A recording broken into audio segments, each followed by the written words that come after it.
मैं गुजारिश करूंगा कि सर हमें अभी भी ये नज़र आ रहा है कि हमारी जितना भी जोर है वो मज़ीद इनडायरेक्ट टैक्सेस को बढ़ाने पर है, जिसकी मैं एक दो मिसालें दे रहा हूँ। एक तो पेट्रोलियम लेवी हमने बढ़ा दी, उसकी कैप भी बढ़ा दी। अभी जंग के दौरान जब तेल की कीमतें बहुत बढ़ गई तब भी हमने लेवी को कम नहीं किया।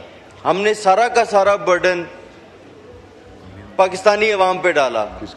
अब हम उस पेट्रोल के ऊपर सर कार्बन टैक्स एक अलग लगा रहे हैं, 2.5 रुपए का इस साल, 5 रुपए का अगले साल, इसका भी आम आवाम ने पैसा दे रहे हैं।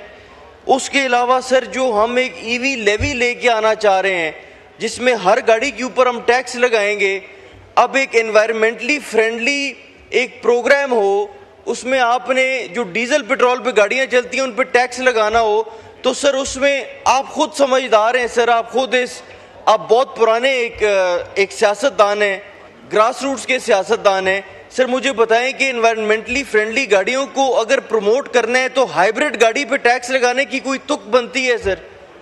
हमारे पास लैंड क्रूजर हैं, प्राडो हैं, ये चीज़ें बाहर से आ रही हैं, वो हम सस्ती कर रहे हैं, लेकिन इधर हाइब्रिड गाड़ियों पे हम टैक्स लगाने लगे हैं। सर मेरी अपना गुजारिश होगी फाइनेंस डिवीजन से कि इसको प्लीज़ रिकन्सिडर करें।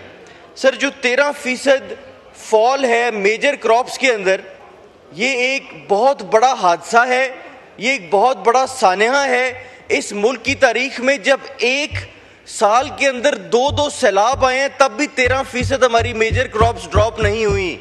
इस दफ़ा किसी नेचुरल डिजास्टर को हम ब्लेम नहीं कर सकते, ये सिर्फ और सिर्फ हमारी नाकिस पॉलिसियों की वजह से 13% ड्रॉप मेजर क्रॉप्स में आई है। और इस वक्त उसका एंड क्या निकला सर? इस साल के अंदर 7.5 लाख मेट्रिक टन चीनी हमने एक्सपोर्ट किए, अब हम 7.5 लाख मेट्रिक टन चीनी के इंपोर्ट कर रहे हैं।